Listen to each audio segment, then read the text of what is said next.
Very good evening to all of you. This side Assistant Professor Meenakshi Dwivedi, and from today onwards we are starting our new batch, and the batch name is UC Net Batch 6.1. Okay, और जो target है वो है जो upcoming हमारा net JRF जो upcoming है उसको हमें क्लियर करना है। नेट जेआरएफ के साथ साथ जो मैंने कल आपको बताया था कि नेट जेआरएफ तो हमारा एक बेसिक टारगेट है, मतलब एक छोटा सा एक एम है, बिकॉज जो हमारा बड़ा एम है वो है हमारा खुद का सेल्फ डेवलपमेंट, खुद का सेल्फ नॉलेज, सेल्फ लर्निंग। हमारी जो स्किल्स हैं वो हमें बढ़ानी है, वो हमें इंप्रूव करनी है। ठीक है, तो वो हमारा एक मेजर एम रहेगा और यूसी नेट एक छोटा सा एम रहेगा जो हमें क्लियर करना है, और इसके साथ चीजें सारी रिलेटेड हैं, तो ऑफ कोर्स ये सबसे ज्यादा इंपॉर्टेंट हो जाता है। ओके, तो मैं थोड़ा सा आपको चीजें बता देती हूँ अबाउट द सिलेबस। तो ये हमारा पेपर 2 का सिलेबस है। इसके बारे में मैंने और भी आप लोगों को कल बताया था कि किस तरीके से हम सारे टॉपिक्स को पढ़ेंगे, और मैंने आपको एक चीज और बताई हुई है कि हमारा मेन फोकस स्ट्रेटजीज और प्लानिंग्स के अकॉर्डिंग रहेगा। इट्स नॉट अबाउट कि हम कुछ भी पढ़ रहे हैं। मैंने आपको इंट्रोडक्शन एंड हिस्ट्री पढ़ा दिया और मैंने केवल आपको पढ़ा दिया, it will have no use, क्योंकि केवल पढ़ाने से अगर एग्जाम क्लियर होता तो शायद सभी का एग्जाम क्लियर होता। भाई कुछ तो डिफरेंस है ना। अगर आप किसी एग्जाम की तैयारी में हैं तो there are some differences which makes you different, और जिसकी वजह से आपका एग्जाम क्लियर होता है और बाकी लोगों का एग्जाम नहीं क्लियर होता है। तो कुछ तो भी डिफरेंस होगा, and the difference is the smart work, difference of the strategies, planning. और मैंने कल आपको एक इमेज और बताई थी कि जब न्यू शुरुआत होती है तो न्यू प्लानिंग और न्यू माइंडसेट होना बड़ा जरूरी है। तो यहाँ पर आपके लिए प्रिया बड़ा जरूरी है इस चीज को डिस्कस करना, और मुझे लगता है कि आप लोगों ने अपनी नोटबुक रखी होगी तैयार, क्योंकि मैंने एक चीज और बताई हुई है आपको कि you have to make your own notes. एक मटेरियल मेरे थ्रू आपको मिल गया है और एक आपको खुद का तैयार करना है, ताकि जब आप और भी बुक्स को पढ़ेंगे तो और जो मटेरियल मिलेगा वो भी आप उसमें ऐड ऑन कर पाए, और आपकी हैंडराइटिंग में जो आपका मटेरियल तैयार होगा वो आपके लिए ज्यादा अच्छा रहेगा स्टडी करने के लिए लास्ट में एग्जाम जब नजदीक होगा। ओके, सो आपको यहाँ पे एक चीज और yes Manjan, I know about you. Yes Manjan, I know about you. I'll try कि I speak in English and Hindi both language. Okay, yes Manjan, so I was talking about the important aspects, and the major important aspect here is you have to check your strong topics and the weak topics. मैंने कल एक चीज और आपसे discuss करी थी कि if we are preparing for 100%, so we have to expect this fact.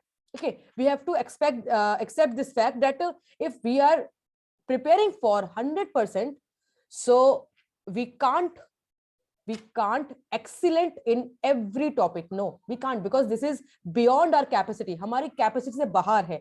तो करना क्या है, करना ये है कि एटलीस्ट आपको 70% स्ट्रॉन्ग बनाना है। अब 70 क्यों, वो भी मैंने कल बताया था। 70 में से हो गए आपके 50% तो वो टॉपिक्स हैं जो आपके स्ट्रॉन्ग हैं, केवल उसको और इंप्रूव करना है, राइट। उसमें आपका इंटरेस्ट है, उसके आपके स्ट्रॉन्ग टॉपिक्स है, आपको मजा आता है उनको पढ़ने में, तो वो आपके 50% यहाँ पर हो जाते हैं। ठीक है, उसके बाद 20% वो टॉपिक्स हैं जो डिपेंड करते हैं आपकी रोट लर्निंग के ऊपर, जो डिपेंड करते हैं आपकी एबिलिटीज के ऊपर कि कितना आप याद कर सकते हो, how much you can learn from your side. तो ऑफ कोर्स ये भी आपके ऊपर डिपेंड करता है। तो 20% आपके यहां से आ गए। अब बचे 30%, वो या तो आपको इंटरेस्ट नहीं है, या तो आपको नॉलेज नहीं है, या तो आपको हाँ of course Vishal, it is there. Vishal, मैं इसके रिगार्डिंग आपको क्लास के बाद बताती हूँ। तो 30% वो टॉपिक है जो शायद आपको या तो इंटरेस्ट नहीं है, या तो आपको पसंद नहीं है, या फिर आपको क्लियर नहीं है, जो भी चीजें हो सकती है। तो दैट मीन्स जो आपका स्ट्रॉन्ग है उसे और स्ट्रॉन्ग बनाना है,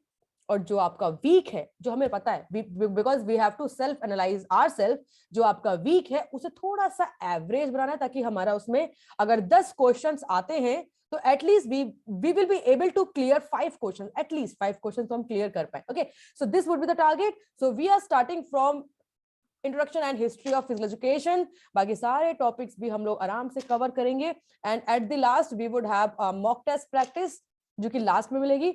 एवरी डे आपको मिलेगी एवरी वीक आपको मिलेगी और लास्ट में भी आपको मिलेगी। एवरी डे का जो मॉक टेस्ट प्रैक्टिस है वो ऑफकोर्स अभी शुरू नहीं होगा, बिकॉज कुछ टॉपिक्स जब आपके क्लियर हो जाएंगे तब हम लोग अपनी मॉक टेस्ट प्रैक्टिस स्टार्ट करेंगे डेली की। ओके, उसके बाद अगर मैं आपको history and principle of physical education का सिलेबस बताऊं, so the syllabus looks like this. So this is the syllabus of history and principle of physical education.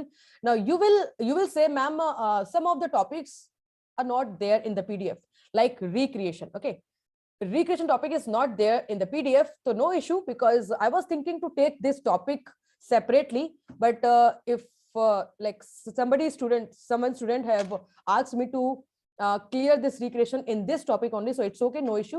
So recreation का PDF आपको लास्ट में मिल जाएगा, बिकॉज ये टॉपिक भी अब मैं आपको लास्ट में ही कराऊंगी। अब रही बात ये सारे टॉपिक्स की, तो ये सारे के सारे टॉपिक्स आपको जो PDF मैंने दिया हुआ है उसमें आपको मिल जाएंगे। But my question is it the only syllabus for history and principle? Is it the only syllabus for history and principle? Yes और नो? क्या केवल इतना काफी है? जो दिख रहा है उतना काफी नहीं है सर एंड मैम, राइट? समझ रहे हो? नो, चीजें इससे ज्यादा आती हैं, इसके अंदर से आती हैं। जो दिख रहा है ना वो तो एक स्ट्रक्चर है, ये चीज आपको समझनी पड़ेगी। जितना भी आपको हिस्ट्री एंड प्रिंसिपल या फिर जो भी आपको यूजीसी नेट मैंने आपको ग्रुप में भेजा हुआ है, मैंने आप लोगों को ग्रुप में भेजा हुआ है, एक बार देखिएगा, चेक करिएगा that the syllabus which looks like it is just an structure. It is just an structure. Hussain, I will provide you after the class. Okay Hussain? तो ये जो स्ट्रक्चर है, इस स्ट्रक्चर के अंदर हमें जाना है, स्ट्रक्चर के अंदर हमें घुसना है। सो हर एक टॉपिक को, हर एक पॉइंट्स को हम लोग डिटेल में और डीपली अंडरस्टैंड करने वाले हैं विद डिस्कशंस आल्सो। एक चीज और क्लास में होगी, वो है डिस्कशन, और ये अभी तक मैंने क्लास में नहीं स्टार्ट किया है, but this time in this 6.1 batch I will add discussion sessions also. कोई बता सकता है कि डिस्कशन हमारे लिए क्यों जरूरी है? डिस्कशन, कम ऑन, मैं आप लोग का ऑडियो ऑन कर देती हूँ। कोई बता सकता है why discussion is important for us? और ये नॉलेज होता है, new knowledge. Okay, number 1। Knowledge ma'am, knowledge gaining. Okay, number 2 concept development. Okay ठीक है। नंबर 3 रिवीजन हो जाता है, डाउट क्लियर हो जाते हैं। ओके, और क्या डेवलप होता है? रिवीजन हो जाता है, रिवीजन हो जाता है। ठीक है, रिवीजन हो जाता है, ये अच्छी बात बोलिए। इसके अलावा कॉन्फिडेंस बढ़ता है। कॉन्फिडेंस बढ़ता है। अफसाना, एक्सीलेंट। ये मैं लाइक एक्सपेक्ट कर रही थी कि कॉन्फिडेंस इंक्रीज होता है अपनी बात रखने का, क्योंकि अक्सर पता है क्या होता है, हमारे सामने जब क्वेश्चन है, और यस अभिषेक, मेमोराइज करने में हेल्प आता है, याद करने में हेल्प आता है, काफी चीजें हमारी क्लियर हो जाती है, but the most important thing is confidence. क्योंकि जब हमारे सामने 2 ऑप्शंस होते हैं और 2 ऑप्शंस में हम ये जज नहीं कर पाते which is the right answer, which is the wrong answer, because वहां पर कॉन्फिडेंस की कमी होती है, कि हम अपने आप के ऊपर कॉन्फिडेंस नहीं कर पाते कि यार कौन सा सही होगा, हमने क्या सही पढ़ा था।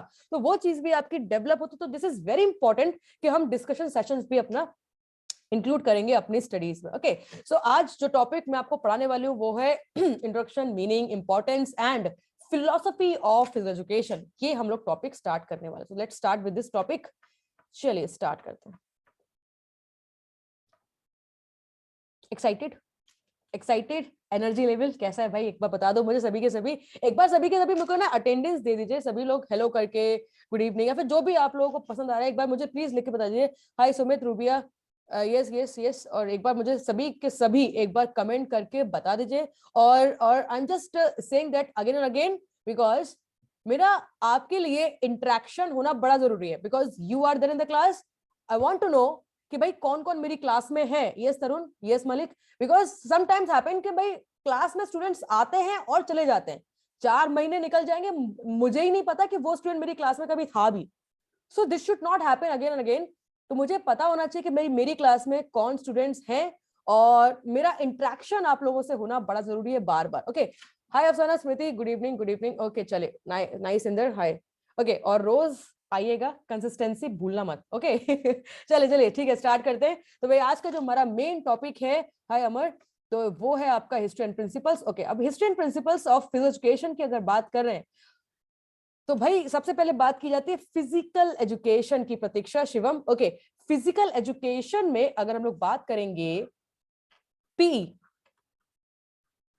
भाई जब से हम लोगों ने बीपीई किया है, बैचलर ऑफ फिजिकल एजुकेशन या फिर बीपीएड आप लोगों ने किया होगा, तो फिजिकल एजुकेशन की डेफिनेशन वी नो अबाउट, और ये रटी पड़ी है, हमें रटी पड़ी, कैसे रटी पड़ी है कि it is the education through physical, this is the physical education through physical, like ये एक डेफिनेशन है जो रट ली हम लोगों ने, but what is the real meaning of this? these are the classes for just clarifying your doubts, और जो चीजें हमें अनक्लियर है हाय सम्राट, वो हमें यहाँ पे क्लियर करने। तो फिजिकल एजुकेशन की अगर डेफिनेशन की बात करेंगे तो according to the Jackson R Sherman that इन्होंने कहा है कि भाई it is a part of education, it is not separate, it is a part of education, it is also known as the integral part of education. अच्छा, integral part क्यों? Because it is the base for all the education purposes. Education या फिर physical education का main aim क्या होना चाहिए? Come on, what is the main M of physical education और education? क्या एम हो सकता है? एम तो एक ही होता है ना। What is the main aim, what is the main purpose of education और physical education? Come on, wholesome development, personality development, wholesome holistic development, that means overall development, holistic development, personality development, ये कह सकते हो। Okay, क्या हम लोग human behaviour कह सकते हैं? Development of the human behaviour, because वो भी सब में आ जाता है। Development of the human behaviour, Rishabh, right, बिल्कुल सही है, हम कह सकते हैं। तो ये देखिए, तो भाई दैट मीन्स ओवरऑल डेवलपमेंट की बात अगर की जा रही है तो that means motor mechanism of the body. Motor का मतलब हो गया depend, it relates with your muscles, it relates with your body, कि किस तरीके से आपकी बॉडी मूव कर रही है, किस तरीके से इंडिविजुअल का बिहेवियर पैटर्न चेंज हो रहा है। भाई एट द एंड आप कुछ भी चीज को डेवलप करते हो या फिर कुछ भी चीज को सीखते हो या फिर लर्न करते हो, all the learning ends with, मैं ना माइक ऑफ कर देती हूँ, स्टूडेंट ज्यादा हैं तो ओके चलिए, तो all the learning ends with human development, human behavior development, and it should be।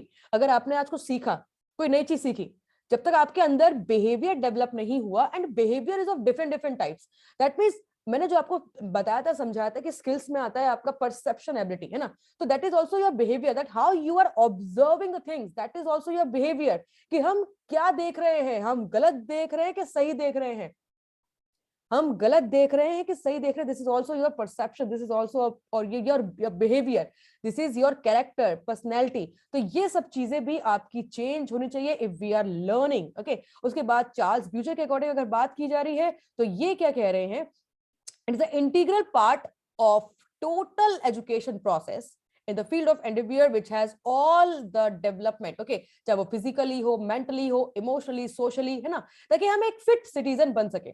अब यहाँ पर अगर फिजिकल एजुकेशन की बात की जा रही है तो physical education is different thing and physical activity is different thing.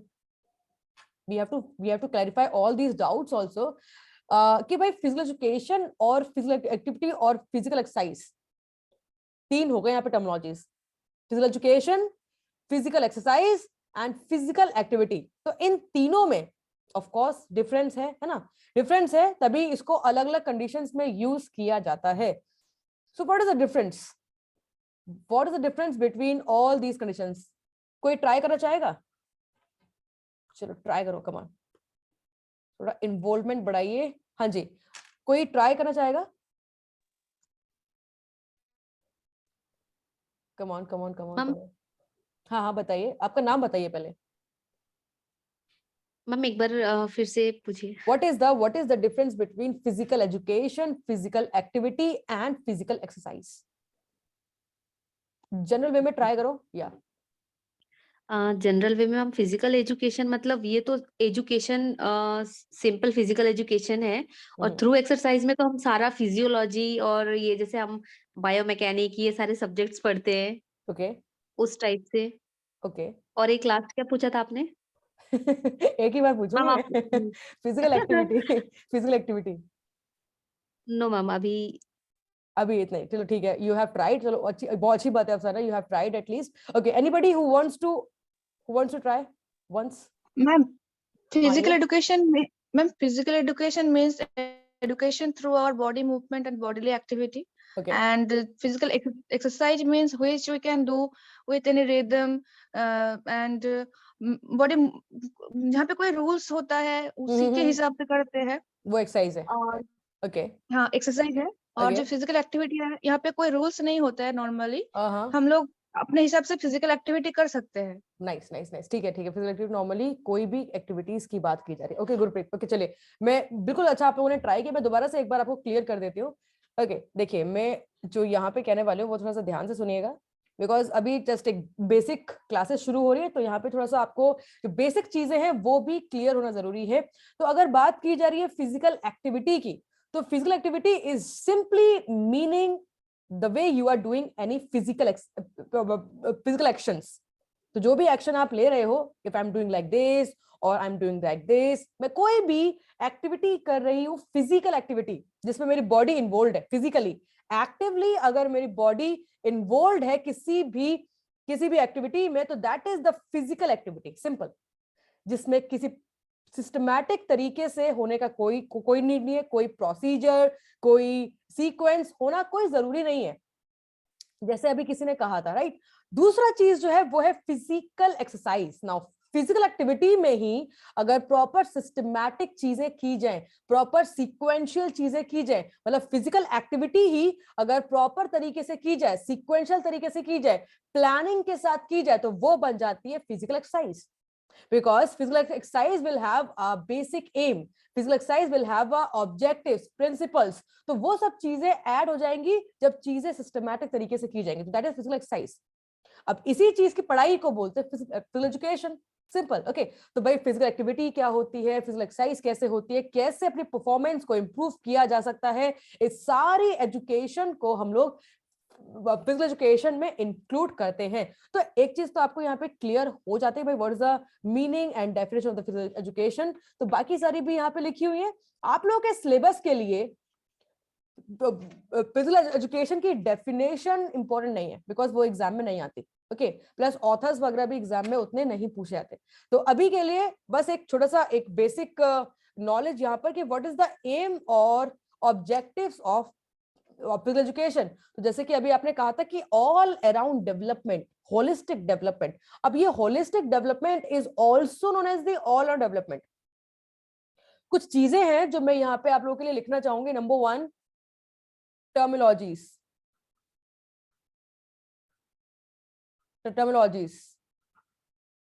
Differences, ठीक है। तो ये दो चीजों के ऊपर ना फोकस करिएगा। जैसे मैंने अभी आपको जस्ट एक इंट्रो दिया कि भाई इन तीनों चीजों में क्या डिफरेंस है, क्योंकि sometimes we use these all words synonymously. हम एक ही जगह सब कुछ यूज कर लेते हैं क्योंकि हमें वहां पे कुछ चीजें क्लियर नहीं है। जैसे कि टर्मिनोलॉजीज, जो भी वर्ड्स यूज किए जा रहे हैं उनका मतलब पता होना बड़ा जरूरी है, वो भी एक्यूरेट मतलब। यस यस सिमरन, वो भी एक्यूरेट मतलब पता होना बहुत जरूरी है। You know why? Because these terminologies will helpful to understand the question. अगर आपको क्वेश्चन समझना है तो क्वेश्चन को समझने के लिए आपको टर्मिनोलॉजीज जो उसमें यूज की गई है पहले वो समझ में आनी चाहिए, प्लस रिलेशन समझ में आना चाहिए। भाई पूछना क्या चाह रहा है क्वेश्चन, क्योंकि मैंने बोला था कि भाई सबसे बड़ी प्रॉब्लम क्या होती है, हम क्वेश्चन को समझ ही नहीं पाते। क्वेश्चन क्या दिया हुआ है, हमने समझा कुछ और लगाया कुछ और पूछा कुछ और था, जो कि हमारी सबसे बड़ी प्रॉब्लम होती है। सो इन दो चीजों के ऊपर फोकस करिएगा। हाँ अब सारा आएगा, होलिस्टिक का मतलब सब आएगा, सब कुछ आएगा, ठीक है। तो टर्मिनोलॉजीज के ऊपर फोकस करिएगा, जो मैं आपको बीच बीच में बोलती रहूंगी। नंबर 2, डिफरेंसेस के ऊपर फोकस करिए कि भाई अगर मीनाक्षी मैम ने ये सब कुछ बताया है तो इन सब में क्या मेरा कॉन्सेप्ट क्लियर है, क्या मुझे इन सब में डिफरेंस करना आ गया। तो इन दो चीजों के ऊपर मेन फोकस करिएगा अभी शुरुआत में, ठीक है। तो भाई एम्स और ऑब्जेक्टिव्स की बात अगर की जाएगी तो what is the main M, तो एम क्या है आपका, होलिस्टिक डेवलपमेंट, जिसको ऑल अराउंड डेवलपमेंट भी कह सकते हैं, ओवरऑल डेवलपमेंट भी कह सकते हैं, जिसमें आ जाएगा सबसे पहले आपका पर्सनैलिटी डेवलपमेंट। अब personality is not physique, personality development is different and physical development is different. Again differences की बात की जा रही है। अगर फिजिकल डेवलपमेंट की बात की जाएगी तो it means that what you are looks like, आप किस तरीके से दिख रहे हो। मस्कुलर दिख रहे हो, एंडोमॉर्फिक दिख रहे हो, मेसोमॉर्फिक दिख रहे हो, किस तरीके से आप दिख रहे हो, the way you are looking is physical development. The physique you are having is known as the physical development. अब अगर पर्सनैलिटी डेवलपमेंट की बात की जाएगी तो पर्सनैलिटी डेवलपमेंट का मतलब हो गया, एक तो number 1 of course physical development भी आपकी पर्सनैलिटी में ही काउंट की जाएगी. नंबर 2 आपका कैरेक्टर डेवलपमेंट भी आपका पर्सनैलिटी डेवलपमेंट में काउंट होगा. आपका बिहेवियर भी पर्सनैलिटी डेवलपमेंट में काउंट होगा. आपका स्पिरिचुअल नॉलेज भी पर्सनैलिटी डेवलपमेंट में काउंट होगा. तो personality is a broader concept जिसमें आप क्या हो अंदर से और बाहर से सब कुछ काउंट किया जाता है. तो ये भी चीजें हम लोग डिस्कस करेंगे आगे. पर्सनैलिटी का अपना ही एक बहुत बड़ा कॉन्सेप्ट है साइकोलॉजी में. तो मैं साइकोलॉजी में आपको पर्सनैलिटी और डिटेल में पढ़ाने वाली हूँ. ओके, उसके बाद इमोशनल डेवलपमेंट. इमोशंस अगेन ये भी साइकोलॉजिकल कॉन्सेप्ट है. सो इमोशंस की अगर बात की जाएगी, that means what we are doing, the way we are doing. अब मैंने अगर एकदम से कुछ एक्शन यहां पर ले लिया, so it depends upon my emotions. What I am doing right now, it depends upon my emotions, because whatever I am thinking right now also depends upon my emotions. मैं जो भी यहाँ पर चीजें कर पा रही हूँ वो कैसे कर पा रही हूँ, बिकॉज मैं उस चीज के बारे में कैसे सोच पा रही हूँ, कैसे फील कर पा रही हूँ. तो इमोशनल डेवलपमेंट अफसाना आएगा, आ सकता है, बट देखो एक चीज याद रखिएगा कि अगर आपसे ओवरऑल पूछा हो तो आप यहाँ पे पर्सनैलिटी की यहाँ पे लिख दोगे, बट अगर आपसे इंडिविजुअल या फिर स्पेसिफिकली पूछा है तो फिर आप अलग बताओगे. Intellectual ability, can intellectual ability calculate with IQ scale?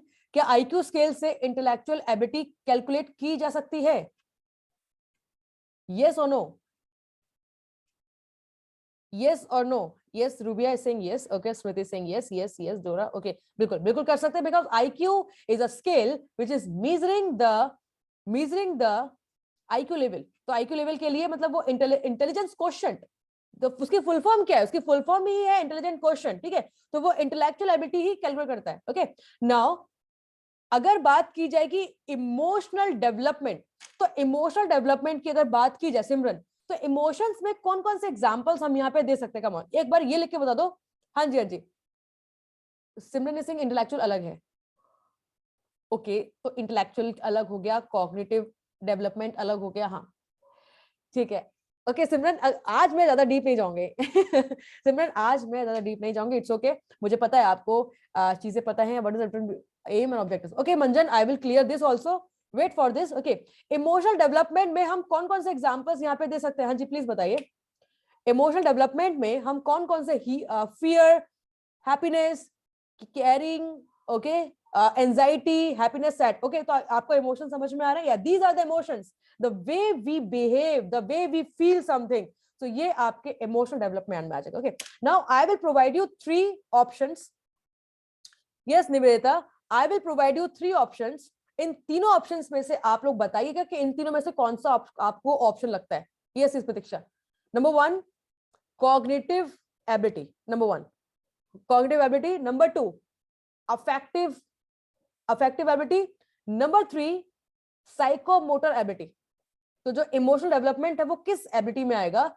Cognitive, affective या फिर psychomotor. This is just to जज योर नॉलेज कि आपको प्री नॉलेज कितनी है.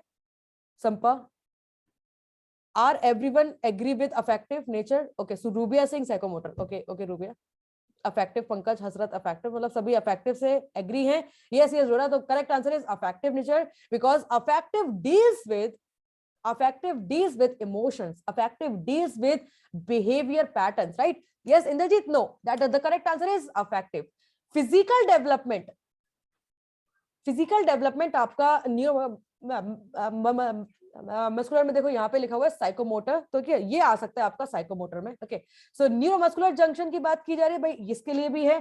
तो भाई एम और ऑब्जेक्टिव ऑफ जो फिजिकल एजुकेशन है वो क्या है? ये सारी चीजें होलिस्टिक डेवलपमेंट, ताकि आपके प्रॉपर पर्सनैलिटी बन सके, प्रॉपर फिजिकल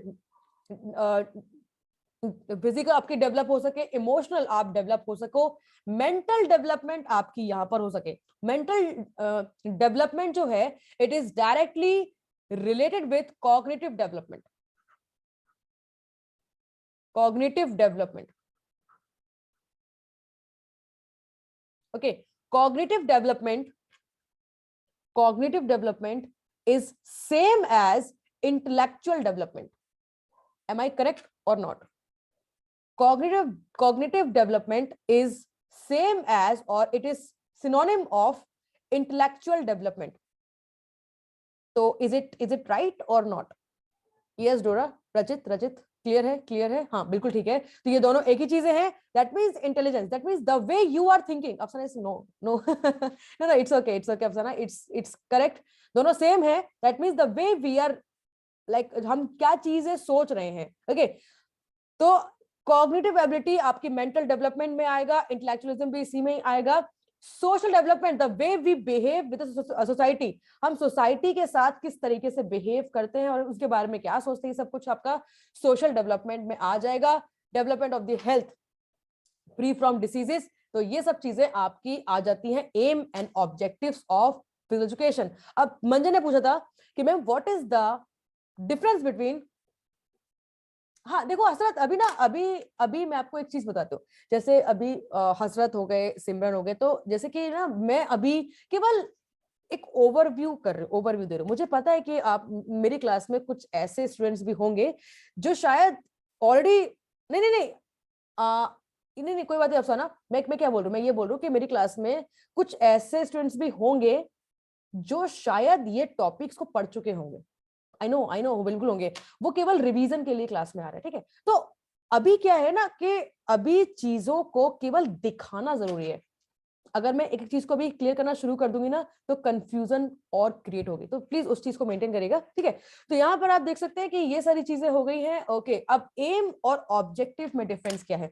एम और ऑब्जेक्टिव में डिफरेंस है केवल छत और सीढ़ी का.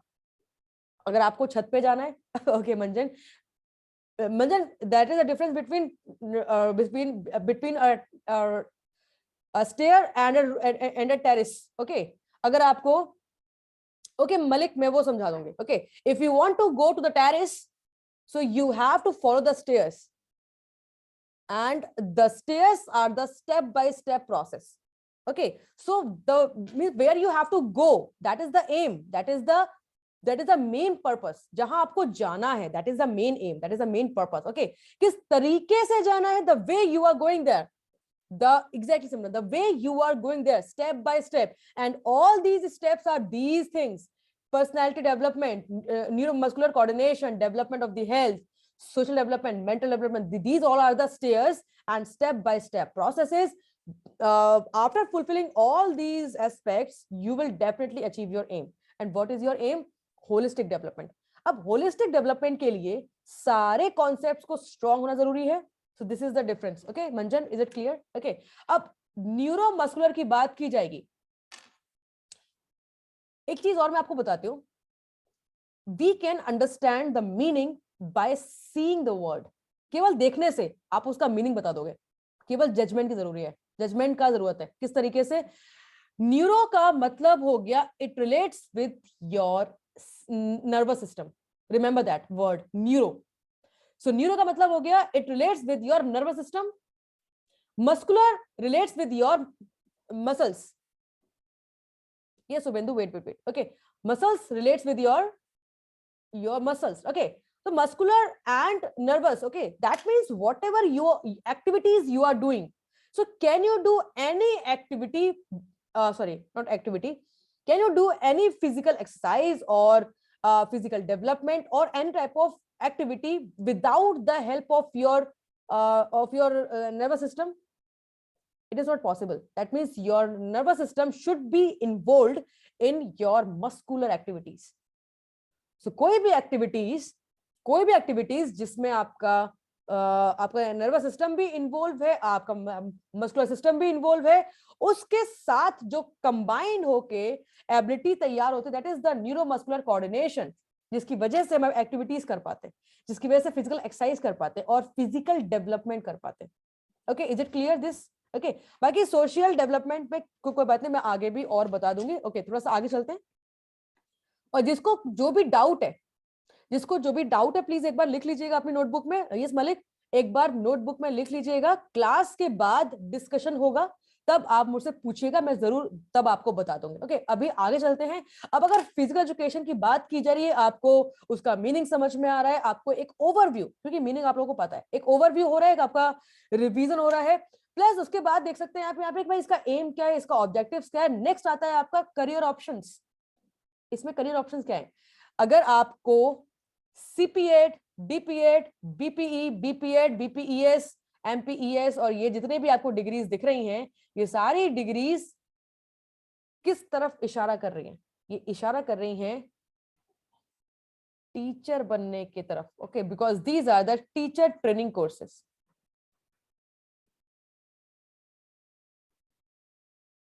Okay, so these are the teacher training courses. अब CPED, DPED, BPED और ये जितने भी आपको डिग्रीज हैं, अब इनमें डिफरेंस क्या है? इनमें डिफरेंस हमें समझना पड़ेगा, बिकॉज कई बार ना बड़ी कंफ्यूजन हो रही है। यार अभी मैम BPES होना शुरू हो गया है, हमारे पास तो BPED है, तो क्या हमारी मान्यता है? क्या हम एबल हैं? क्या हम एलिजिबल हैं उस एग्जाम के लिए? तो ये बड़ी कंफ्यूजन यहाँ पे क्रिएट हो, तो वो मैं आपको आज क्लियर कर दूंगी। देखिए, सीपीएड और डीपीएड की अगर बात करें तो सीपीएड और डीपीएड हुआ करता था, अभी भी कुछ प्लेसेस पे डीपीएड होता है, बट डीपीएड और सीपीएड की इंपॉर्टेंस कम हो गई है, क्योंकि उसकी इंपॉर्टेंस ऑक्युपाई कर ली है बीपीई या फिर बीपीईएस ने। अच्छा, सीपीएड की बात करें तो सीपीएड की फुल फॉर्म होती है certificate course in physical education. ये लिख लीजिएगा, सीपीएड की फुल फॉर्म हो गई आपकी certificate course in physical education. ठीक है, ये हो गया आपका सीपीएड। अगर डीपीएड की बात करें तो डीपीएड की फुल फॉर्म हो गई diploma in physical education. Diploma in physical education, okay, diploma in physical education. अगर बीपीई की बात कर रहे हैं तो that is bachelor of physical education, simple, bachelor of physical education. ये भी आपको क्लियर हो जाता है। ओके, बीपीएड भी सेम ही है, same bachelor of physical education. Okay, अच्छा, सीपीएड और डीपीएड की अगर ड्यूरेशन की बात करें तो उसमें डिफरेंस है, इंपॉर्टेंस में डिफरेंस है। तो सीपीएड की अगर बात करें तो सीपीएड कितने साल का हुआ करता था? अब तो नहीं होता। सीपीएड कितने साल का हुआ करता था? Come on. हाँ जी, सीपीएड 1 year. Dora is saying 1 year. Is Dora correct? Yes, Kailash. Yes, yes. तो भाई 1 साल का ही सीपीएड हुआ करता था। Okay, that is a certificate course which is not very useful, क्योंकि सर्टिफिकेट और डिग्री में डिफरेंस है। तो this is a certificate course, इसलिए इसकी इंपॉर्टेंस कम हो गई है और अब ये प्लेसेस पे नहीं होता। ओके, अब अगर डीपीएड की बात करें तो यस पंकज, डीपीएड कितने साल का होता है? अभी भी कुछ प्लेसेस पे हो रहा है डीपीएड। तो डीपीएड पंकज 2 साल का, ठीक है, डीपीएड आपका 2 साल का है। और डीपीएड के लिए भी अगर आप देख सकते हैं भाई, डीपीएड भी आपका 2 साल का है, क्योंकि अगर एक डिग्री आपको चाहिए तो डिग्री के लिए एटलीस्ट 3 इयर्स, अगर आप बैचलर्स में हैं तो बैचलर्स के लिए एटलीस्ट 3 इयर्स, और अगर आप मास्टर्स में हैं तो एटलीस्ट 2 इयर्स। तो ये क्राइटेरिया है। तो क्राइटेरिया के अकॉर्डिंग सीपीएड और DPEd is not giving so much of importance, so that's why CPEd तो अभी होता ही नहीं है, इसको कैंसिल कर दिया गया है। और अगर डीपीएड की बात करें तो डीपीएड भी कुछ प्लेसेस पर ही होता है, जो कि उतना इंपॉर्टेंट नहीं है। क्यों नहीं है? क्योंकि डीपीएड करने के बाद अलग वैकेंसी निकलती है, और बीपी करने के बाद अलग वैकेंसी निकलती है, बीपीएड करने के बाद अलग वैकेंसी निकलती है, और एमपीएड और पीएचडी करने के बाद अलग वैकेंसी निकलती है। तो अगर वैकेंसी की बात करें, इंपॉर्टेंस की बात करें, तो डीपीएड की इंपॉर्टेंस थोड़ी सी कम हो जाती है, बिकॉज अगर आप डीपीएड लेवल के टीचर हैं तो आपके लिए जो एलिजिबिलिटी रहेगी वो कुछ रहेगी इस तरीके से। देखिए जरा यहां पर। ओके, तो डीपीएड के अगर आप टीचर हैं, डिप्लोमा इन फिजिकल एजुकेशन अगर आपने किया हुआ है केवल, तो you will able to teach, और you will able to just be a teacher in elementary stage, जो कि होती है 1st से लेकर 8th क्लास तक। केवल आप उन्हीं बच्चों को हैंडल कर पाओगे, इससे ऊपर आप नहीं जा पाओगे। ठीक है, दैट मींस आप सब जूनियर कैटेगरी में काउंट किए जाओगे। ओके, सो जैसे पीआरटी टीचर की वैकेंसी निकलती है, पीआरटी, तो जो पीआरटी टीचर्स की वैकेंसी निकलती है, पीआरटी इन फिजिकल एजुकेशन, ये वो वाला लेवल होता है ना। तो that is the primary teachers का जो लेवल होता है वो आपको मिलेगा अगर आपने डिप्लोमा किया है तो। ओके, अब अगर हमें इससे ऊपर जाना है, भाई हमें अपनी एलिजिबिलिटी बढ़ानी है, तो एलिजिबिलिटी बढ़ाने के लिए we have to do BPE. BPE is of 3 years, right? Am I correct? BPE is of 3 years। अच्छा, बीपीई या फिर बीपीईएस, अब दोनों में क्या डिफरेंस है? दोनों में डिफरेंस ये है कि BPE was an oldest course, वो पुराना कोर्स हो चुका है जो कि अब नहीं होता। बीपीई द सेम, ये Sumit, BPE the same has converted into BPES. तो पहले बीपीई हुआ करता था, अब बीपीईएस हुआ करता है। बाकी सेम है, बाकी सब कुछ सेम है। बीपीई भी 3 साल का था। हाँ, मैं अभी हुसैन अभी मैं बताऊंगी। यस गौतम, बीपीई भी 3 साल का था, यस, और बीपीईएस भी 3 साल का है, ठीक है? तो दोनों के दोनों कोर्स 3 साल के हैं। दोनों में जो डिफरेंस है वो केवल डिफरेंस ये है कि 2014, सुखदेव एब्सोल्युटली करेक्ट, 2014 में जो एजुकेशन पॉलिसी है, हाँ नहीं प्रतीक्षा, 2014 वाज करेक्ट। ओके, तो जो बीपीई था वो कन्वर्ट कर दिया गया है बीपीईएस में। And who did that? किसने इसको रिकॉग्नाइज किया? Who recognised BPES? Which agency recognised BPES? No, Dora. No, UGC Avinash, yes Dora. Okay, so that means अगर बीपीईएस अगर यूजीसी ने रिकॉग्नाइज किया तो फिर ऑफ कोर्स जो आपका एमपीईएस है वो भी आपके यूजीसी ने रिकॉग्नाइज किया। ओके, समझ में आया? तो दैट मींस जो एमपीई हुआ करता था और जो बीपीई हुआ करता था, अब ये कन्वर्ट हो गया है बीपीईएस में और बीपीईएस में और एमपीईएस में। बाकी इसको रिकॉग्नाइज किसने किया है? वो किया है यूजीसी ने। अगर बात करें हम एनसीटीई की, सो एनसीटी की फुल फॉर्म है national council of teacher education. तो एनसीटीई के अकॉर्डिंग जो रिकॉग्नाइज्ड कोर्सेज हैं, these are DPEd, number 2 BPEd and number 3 MPEd. Okay, तो अगर हम लोग बात करेंगे कि एनसीटीई से रिकॉग्नाइज्ड जो कोर्सेज हैं वो कौन कौन से? Number 1 DPEd, number 2 BPEd, number 3 MPEd. Okay, MPEd, sorry. हाँ प्रतीक्षा, मैं उसके ऊपर आऊंगी, वेट करो, थोड़ा सा वेट करो। ओके, अगर यूजीसी की बात की जा रही है, तो यूजीसी में आप देखेंगे कि यूजीसी से रिकॉग्नाइज्ड जो कोर्सेज हैं वो कौन कौन से? नंबर 1 इज बीपीईएस एंड एमपीईएस, ठीक है? ओके, ये एक बेसिक डिफरेंस आपको समझ में आ गया कि भाई जो बीपीईएस है और जो एमपीईएस है, it is recognised by the UGC. And DPEd, BPEd and MPEd only degrees, only courses which is recognized by NCTE। इतना समझ में आ गया? दूसरी चीज, अगर आप डीपीएड के बेस पर टीचर लगते हैं तो you only have to teach or you only have to handle 1st to 8th class, that's it. If you want to go further, then you have to do BPEd and you can handle Simran, no, CPEd is not recognized, CPEd is cancelled now, Simran. Okay, so you can handle up to 10th class, like TGT teachers, okay? So अगर कहीं पर TGT की vacancy निकलती है तो TGT का मतलब ही है कि आपका बीपीएड है, आपको बीपीएड के बेस पे आपको जॉब मिलेगी। ओके, अगर आपने मास्टर्स किया है तो आपको जो जॉब मिलेगी वो मिलेगी पीजीटी के बेस पे, post graduation teacher.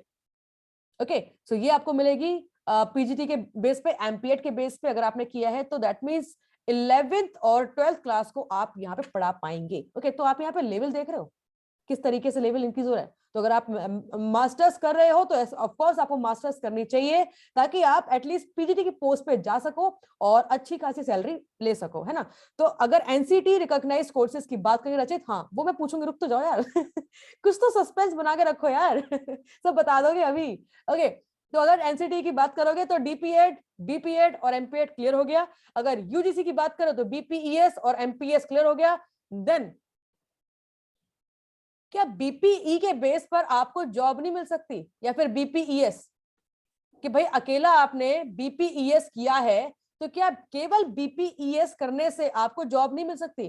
My question, ये मेरा क्वेश्चन है, यस और नो, मिल सकती है या नहीं मिल सकती है? केवल बीपीएस करने से कौन सी मिलेगी? चलो मान लो, अच्छा चलो मान लो अगर आपको टीजीटी की पोस्ट भरनी है, अगर आपको टीजीटी की पोस्ट भरनी है, तो क्या टीजीटी के लिए आपका केवल बीपीईएस काफी रहेगा? नहीं रहेगा निमित, मतलब अब मेरे को लग रहा है अब मेरा क्वेश्चन सही है। हाँ अब मेरा क्वेश्चन सही, राइट? अगर आपको टीजीटी की पोस्ट, हाँ देखो ऑफ कोर्स जॉब तो मिल जाएगी, बट आपको पीआरटी लेवल की जॉब मिलेगी, या एग्जैक्टली लेकिन अगर आपको टीजीटी पर्पस के लिए जॉब चाहिए राखी, तो उसके लिए आपको बीपीईएस के बाद बीपीएड करना कंपलसरी है। यस डोरा, एक बात क्लियर हो जाती है कि भाई बीपीईएस आपका 3 साल का है, उसके बाद आपको बीपीएड 2 साल का, पहले 1 साल का था। अगेन 2014 के पहले ये 1 साल का हुआ करता था, 2014 के बाद ये 2 साल का होता है। ओके, तो इसको आपको करना पड़ेगा। This is the professional course, ये प्रोफेशनल कोर्स में आता है, तो ये आपको करना जरूरी है, तभी जाके आप टीजीटी पोस्ट के लिए एलिजिबल होंगे। ओके, एक चीज ये आपकी यहाँ पर क्लियर हो जाती है। Okay, now the biggest question is what is the difference between NCTE and UGC? इन दोनों में डिफरेंस क्या है और ये दोनों है क्या? थोड़ा सा ये पहले देख लेते हैं भाई, इन दोनों में डिफरेंस क्या है। Okay Vinisha, full form of BPES ma'am BPS कितने ईयर का होता है? देखो सिमरन, बीपीईएस की जो वैलिडिटी है वो है 3 ईयर्स की, 3 साल। ओके, कुछ प्लेसेस पे बीपीएड 4 ईयर्स का होता है, इंटीग्रेटेड उनको बोलते हैं, इंटीग्रेटेड कोर्स। इंटीग्रेटेड कोर्स का मतलब हो गया कि 4 साल का इंटीग्रेटेड जो कोर्स है उसको बीपीएड कहते हैं, उसमें आपका 1 साल बच जाता है। जैसे एनआईपी में जो होता है कोर्स वो बीपीएड है, वो 4 साल का होता है, वहां पे बीपी नहीं है, बीपीईएस नहीं है, वहां पे डायरेक्ट बीपीएड है 4 साल का। तो that is the integrated course जिसमें आपका 1 साल बच जाता है। और दूसरे तरीके से अगर देखा जाए तो ऑल ओवर इंडिया जो होता है वो है बीपीईएस, पहले बीपीईएस होता है, उसके बाद 2 साल का बीपीएड कराते हैं, तो कुल मिला के 5 साल आपके लग जाते हैं। तो 5 साल में आपके पास बैचलर की डिग्री आपको मिल पाती है, क्योंकि BPEd is compulsory. Okay, now what is the difference between BPE and BPS? ये आपको क्लियर हो गया कि भाई एक ही है, बीपीई आपका ओल्ड फॉर्म है और बीपीईएस आपका न्यू फॉर्म है। अगर इसके फुल फॉर्म की बात की जाए तो bachelor of physical education and sports, S का मतलब है स्पोर्ट्स, सिंपल। ओके, अब चलते हैं थोड़ा सा इसको डिफरेंस की तरफ। ओके शिवम, ये तो अच्छी बात है, आपका 1 साल बच गया, कांग्रेचुलेशंस। ओके, नाइस, चलो आगे चलते हैं। तो भाई difference between UGC and NCTE, तो भाई कुछ चीजें हैं, कुछ डिग्रीज हैं जो एनसीटी ने रिकॉग्नाइज करी, कुछ डिग्रीज है जो यूजीसी ने रिकॉग्नाइज की, बट दोनों एलिजिबल है। दोनों, अगर आपने बीपीई किया है, सॉरी अगर आपने बीपीईएस किया है या फिर बीपीई किया है तो आप इक्वल हो। मैंने बीपीई किया है, और अगर कोई अभी न्यू जनरेशन में बीपीईएस वाला बंदा है तो भाई दोनों इक्वल है, क्योंकि मेरी डिग्री उनकी डिग्री सेम है। अगर किसी ने एमपीईएस किया है या फिर एमपीएड किया है तो दोनों सेम है, कुछ अलग नहीं है। डिफरेंस किस चीज का है? रिकॉग्नाइज्ड अलग अलग तरीके से हुआ है। तो एनसीटी रिकॉग्नाइज्ड अलग है और यूजीसी रिकॉग्नाइज्ड अलग है। दोनों में क्या डिफरेंस है? यूजीसी की फुल फॉर्म है यूनिवर्सिटी ग्रांट कमीशन, ठीक है? इसके बारे में मैं डिटेल में आपको और अच्छे से पढ़ाऊंगी। अभी के लिए जस्ट एक ओवरव्यू, अभी के लिए बस ओवरव्यू कि यूजीसी देखता है आपकी यूनिवर्सिटीज को, यूनिवर्सिटीज का फंड, यूनिवर्सिटीज की इनकम, यूनिवर्सिटीज का जो क्राइटेरिया है, उसका स्टैंडर्ड, उसका प्रोसीजर, यूनिवर्सिटीज लेवल और कह सकते हैं हायर एजुकेशन को देखता है यूजीसी, यूनिवर्सिटी ग्रांट कमीशन। उनको ग्रांट्स प्रोवाइड करता है, उनको रैंक्स प्रोवाइड करता है, उनको फंड प्रोवाइड करता है, ये सब कुछ यूजीसी प्रोवाइड करता है। ओके, अब अगर एनसीटीई की बात कर रहे जिसकी फुल फॉर्म है national council for teacher education, तो ये देखता है टीचर सिस्टम को, एजुकेशन सिस्टम को, ठीक है? दैट मींस टीचर्स किस तरीके से प्रोग्रेस कर रहे हैं, टीचर्स का डेवलपमेंट, टीचर्स का स्टैंडर्ड्स, टीचर का procedure, teaching abilities, teaching policies. तो specifically teachers and education system के ऊपर, हाँ ये सिमरन, तो specifically teachers and teaching education के ऊपर जो फोकस रखते हैं वो रखते हैं एनसीटीई, और जो यूनिवर्सिटी के ऊपर और जो भी उसके रिगार्डिंग जो फंड्स वगैरह हैं वो देखता है यूजीसी, ठीक है? तो दोनों के आपको एक ओवरव्यू आपको मिल गया कि दोनों में डिफरेंस क्या है। बाकी डिटेल में मैं आपको आगे और भी पढ़ाऊंगी, ठीक है। सो अभी आपको ये डिफरेंस यहाँ पे समझ में आ जाता है, कौन कौन से एफिलेटेड हैं वो भी आपको यहाँ पे समझ में आ जाता है। इसके बाद हम लोग आगे चलते हैं। अच्छा, यहाँ पर मैं थोड़ा सा ना आपको असाइनमेंट देना चाहूंगी, एक असाइनमेंट आपके लिए, ठीक है। अभी आई थिंक आपको ये सारे चीजें क्लियर हो गई है कि भाई दोनों में डिफरेंस क्या है। अच्छा, एक चीज रह गई है, PhD.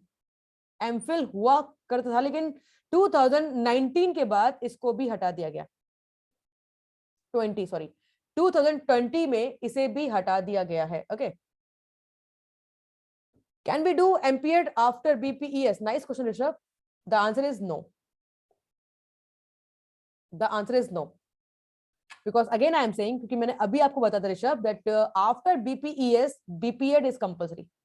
You have to do 2 years of BPED and then you will able to do MPED. कुछ जगह पे सुमित, अगर कुछ जगह पे अगर आज भी एमफिल हो रहे तो वो आपको उल्लू बना रहे हैं। Am I having Arijit in my class? Arijit? हाँ, yes, Shivam. The answer is yes. Yes, correct answer, Shivam. You can do that. Okay. Arijit, are you there in the class? Arijit? Okay, Arijit is a student of my previous batch, जो अभी शायद इस वाले group में भी हैं। तो Arijit was very confused about that he do that he should do that MPhil or not. Okay, मैंने उनको काफी कन्विंस किया, और after convincing so much, now he is not doing MPhil because MPhil करने का आप, yes, Arijit is there. तो MPhil करने का कोई भी यूज नहीं है। Kailash, I will do this. I will explain this. Wait for this. Okay. So that means अगर अभी भी कुछ places पे MPhil हो रही है, अभी भी कुछ places पे अगर BPE हो रही है, MPE हो रही है, तो वो चीजें गलत है।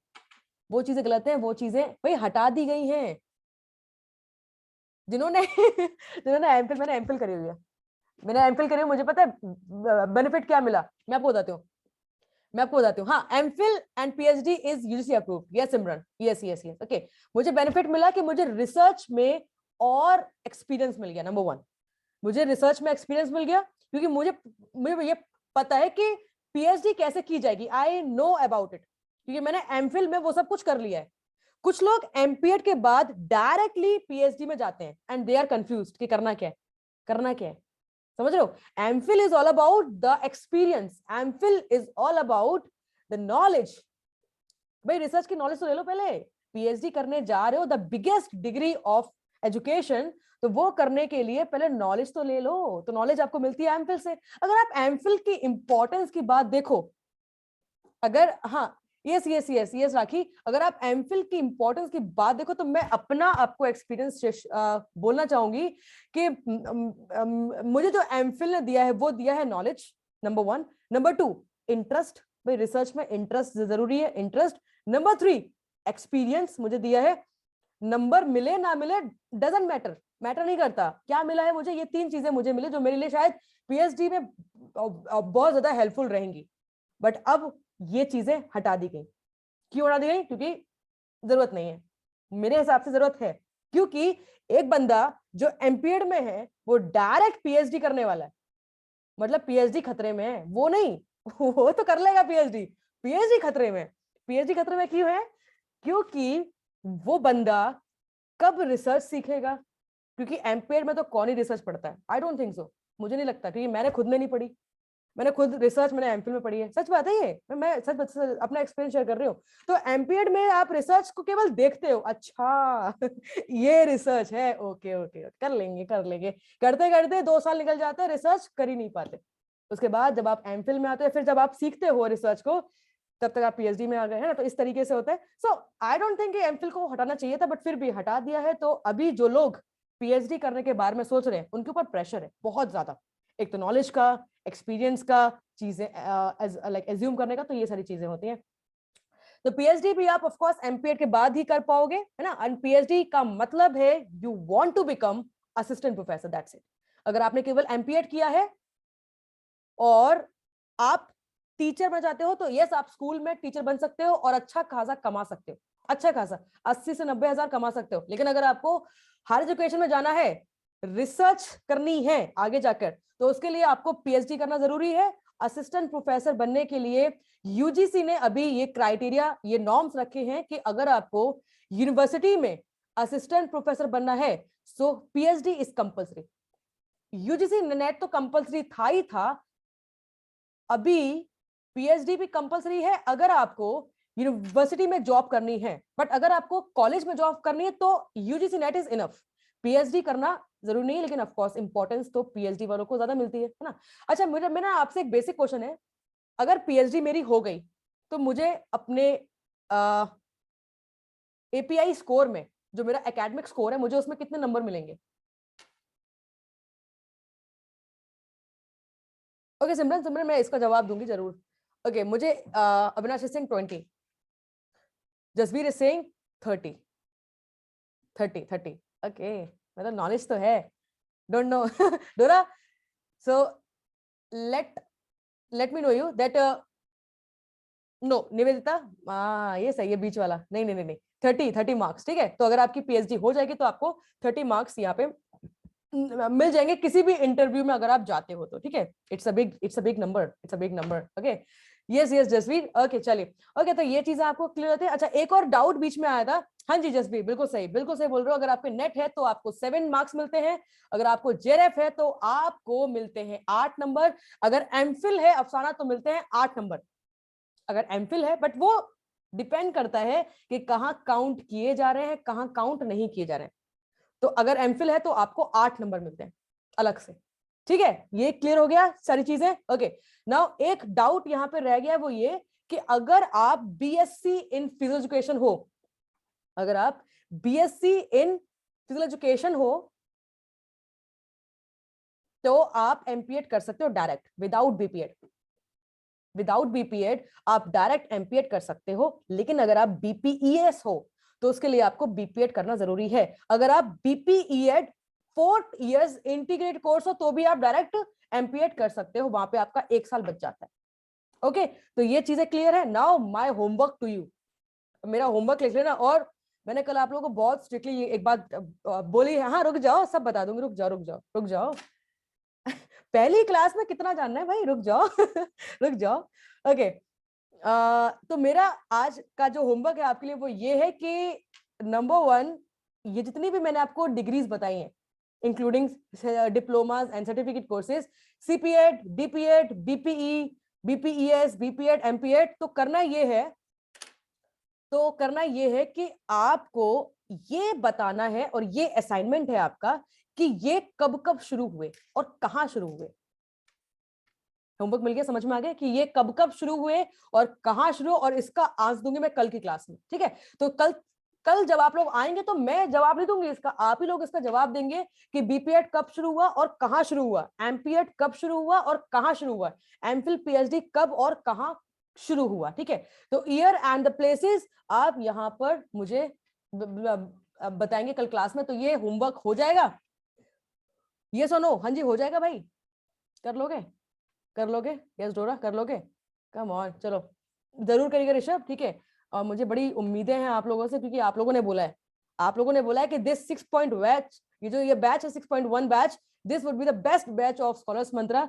तो इसके लिए आप सबको मेहनत करनी पड़ेगी इंक्लूडिंग मी। ओके चलिए, ओके, इसके बाद हमारा जो कुछ बेसिक चीजें हैं वो क्लियर हो जाती है। Now we will move towards the philosophy. आज हमारा फिलॉसफी की शुरुआत हो रही है और कल हम लोग पढ़ेंगे about the theories of philosophy. Yes करम, तो कल हम लोग जो फिलॉसफीज की थ्योरीज है वो पढ़ेंगे। आज हम लोग थोड़ा सा फिलोसफिकल कॉन्सेप्ट की बात करते हैं, ठीक है। अब यार अगर फिलोसफिकल कॉन्सेप्ट की बात करें तो एजुकेशन फिलोसफी में आता है, आता है, एजुकेशन फिलोसफी में भी आता है, फिलोसफी एजुकेशन में भी आता है, फिलोसफी साइंस में भी आता है। ओके, अब अगर साइंस की बात कर रहे हैं तो भाई साइंस और फिलॉसफी दोनों अलग बातें करता है। जैसे कि पंडित और डॉक्टर, मतलब एक छोटा सा एग्जांपल है, बुरा मत मानना, मैं भी पंडित ही हूं।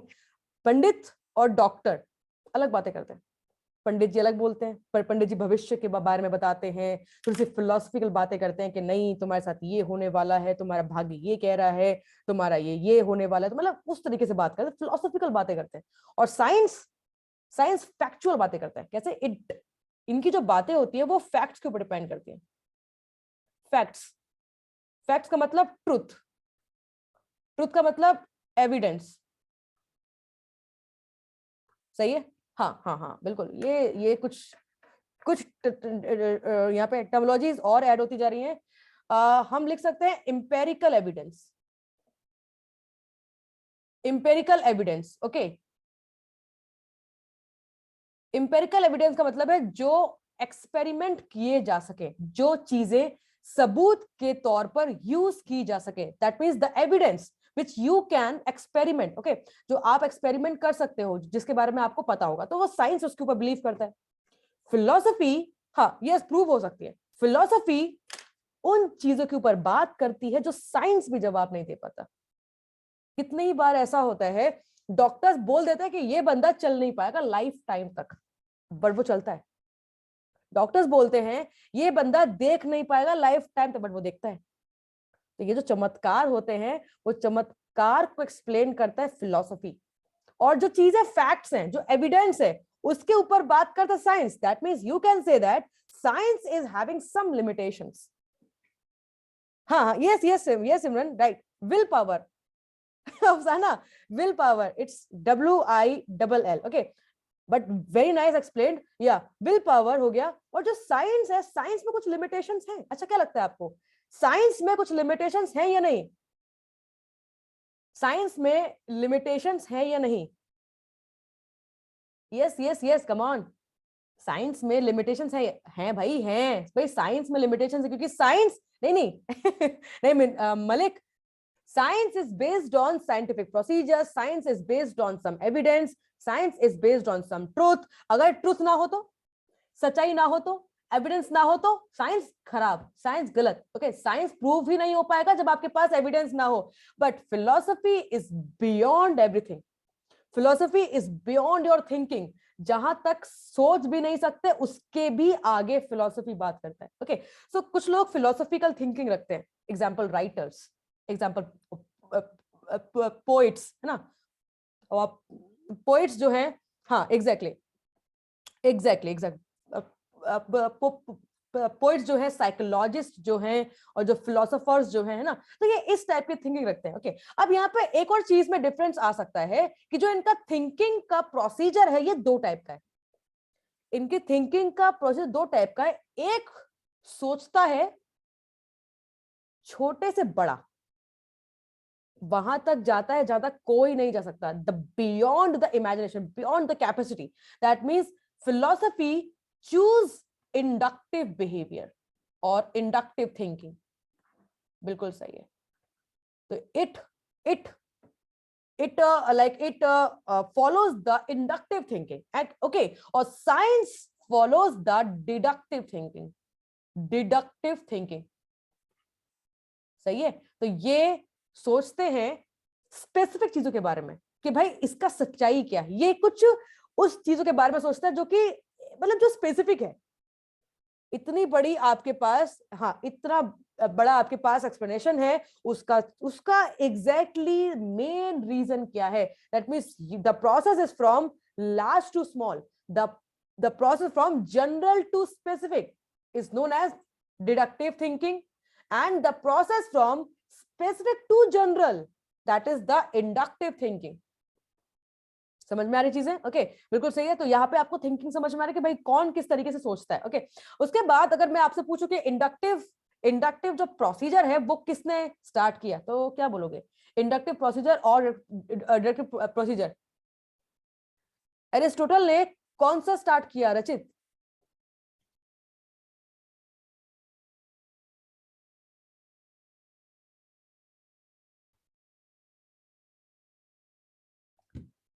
अरे भैया इतनी कंफ्यूजन।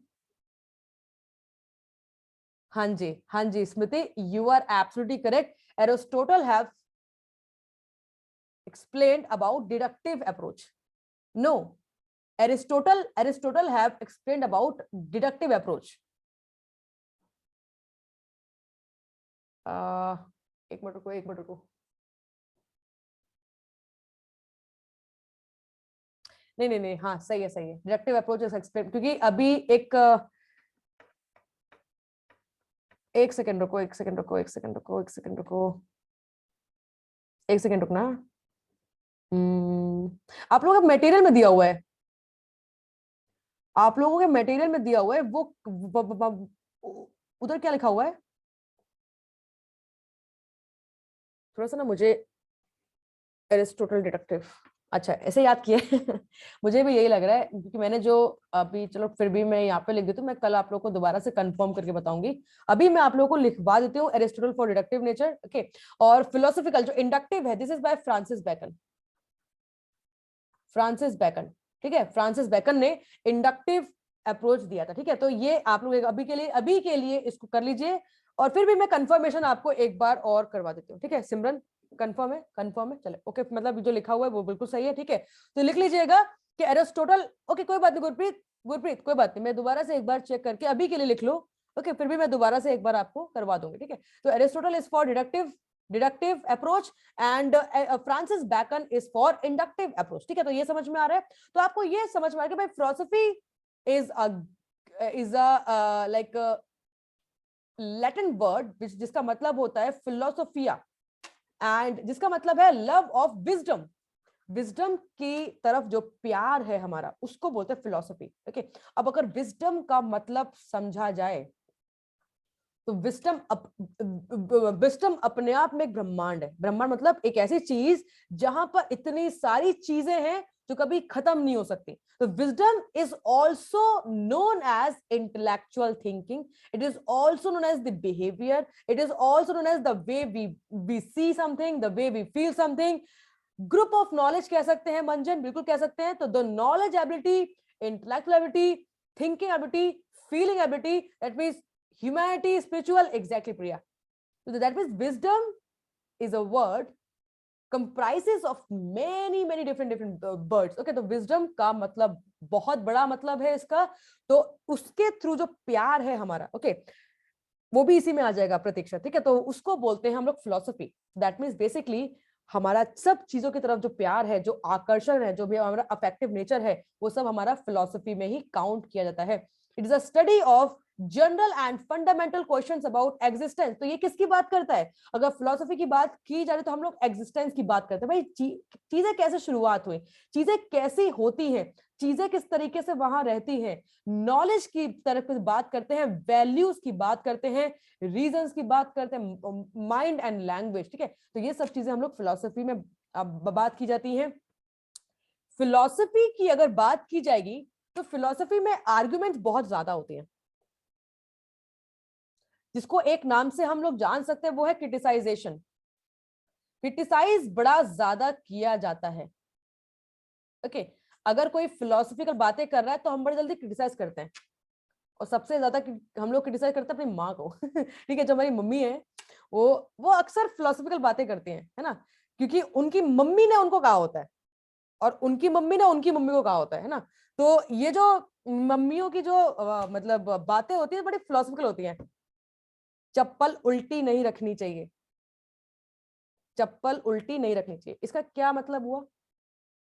अगर चप्पल उल्टी हो जाए तो झगड़े होते हैं ये किस किस ने सुना हुआ है कि अगर चप्पल मतलब स्लीपर्स, अगर स्लीपर्स उल्टी अगर हो जाए तो झगड़े होते हैं है ना। और हाँ हाँ एग्जैक्टली अगर काली बिल्ली रास्ता काट जाए तो रुक जाते हैं, कुछ लोग रुक जाते हैं, अभी भी ऐसा होता है ना। और भी बहुत सारी चीजें हैं, बहुत सारी चीजें हैं, मेरे को नहीं अभी याद नहीं आ रही हाँ ऐसा ऐसा है भाई, सबके घर में ऐसा है, सबके घर में ऐसा है, ओके। तो दैट मींस यहाँ पर कहीं ना कहीं उनकी आस्था है, उनका बिलीव है उस चीज में, ओके। और उनको वो चीजें कहीं ना कहीं लगती हैं। देखो हमें जो चीजें हमें अच्छी लगती है हम वो करते हैं, हमें जो चीज हमें अच्छी लगती है हम वो करते हैं, ओके। What is philosophy? तो basically philosophy is a thing, is a view of majority. अगर मैं अपने तरीके से बोलूं, हाँ, दैट मीन्स जो जितने ज्यादा लोग उस बारे में सोचते हैं तो वही फिलोसफी है। अब जैसे कि अगर मैं आपको बताऊं कि मैं कल आपको पढ़ाऊंगी philosophy, okay, different different type of philosophies are there. Number 1 idealism, number 2 pragmatism, naturalism, existentialism, है ना। तो ये जो डिफरेंट डिफरेंट फिलोसफीज हैं, इतने डिफरेंट डिफरेंट फिलोसोफर्स की थिंकिंग है और हम उनको फॉलो करते हैं। How many are there who are agree with Sandeep Maheshwari? How many are there who are agree with Elon Musk? How many are there who are agree with Gopal Das ji? How many of you are agree with Guruji? There are many. There are many. समझ रहे हो? हाँ, समझ रहे हो मतलब यहाँ पे बहुत लोग हैं जो अलग अलग लोगों की थिंकिंग को मैच कर रहे हैं। ओके, अब कुछ लोग एग्री हैं संदीप माहेश्वरी से, कुछ लोग एग्री हैं गुरुजी से, कुछ लोग एग्री हैं किसी बिजनेसमैन से, कुछ लोग अलग सोचते हैं। दैट मींस यहाँ पर बात हो रही है कि जो ज्यादा अपनी मेजॉरिटी तरफ अपनी चीजों को सोच रहा है वही फिलॉसफी है। Philosophy can not be explain, philosophy can not be proof. It could be explained, of course, because it is knowledge. ये knowledge है, it could be explained. But अगर आप ये बोलो कि just prove it, so you can't prove. Can you prove love? No, we can't prove love, but we can feel love. We can't see love, but we can feel love, right? तो हम क्या love को explain कर सकते हैं? अगर love को explain करने जाओगे तो आपको हजारों definitions मिल जाएंगी, हजारों definitions. But लव की डेफिनेशन अगर देखी जाए तो मेजॉरिटी मानती है और वही लव की डेफिनेशन है। समझ रहे हो? तो दिस इज फिलॉसफी। सो यहाँ पर क्रिटिसाइजेशन बहुत होता है। और क्यों होता है? बिकॉज यहाँ पर 100% एग्रीमेंट नहीं होता है। There is no 100% agreement in philosophy. Okay, why? Because there is always some risk, there is always some percentage कि वहां चीजें 100% नहीं हो सकती, बिकॉज 100% प्रूफ नहीं हो सकता। Is science 100%? क्या साइंस 100% है? ये मेरा क्वेश्चन है आपके लिए। क्या साइंस 100% है? Yes Dora? Kailash Singh no.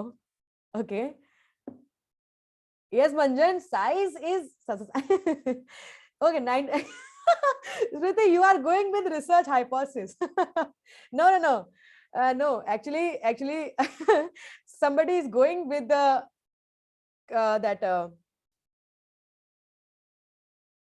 significant level. अरे नहीं वहां मत जाओ, significant value तक मत जाओ भाई, थोड़ा वापस आ जाओ, वो बहुत डीप हो गया। नहीं, that means 100% exactly। अगर न्यूटन्स लॉ है तो है भाई, न्यूटन्स लॉ है तो है। समझ रहे हो? you can't disprove the third law, you can't disprove lever, you can't disprove gravity, you can't, this is there। okay, वो 100% proven है भाई। science is 100% proven, science 100% prove है। ओके, बट फिलॉसफी नहीं है, इसीलिए साइंस में उतने क्रिटिसाइजेशन आपको नहीं मिलेगा। तो ये सारी चीजें हैं। ओके, तो आपको ये समझ में आ रहा है कि भाई what is philosophy. And philosophy जो चीज की जाती है, इट इज नॉट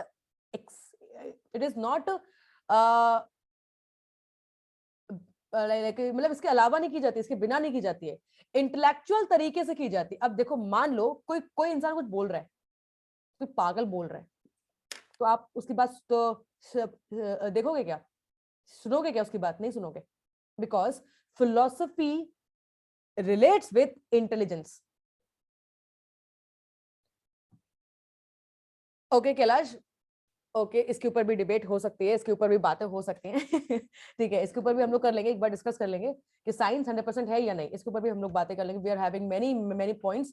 ओके, तो यहाँ पे जैसे कि अगर कोई बस बोल रहा है विदाउट हैविंग लॉजिक, अगर लॉजिक के बिना कोई बातें की जा रही है, तो इज इट फिलॉसफी?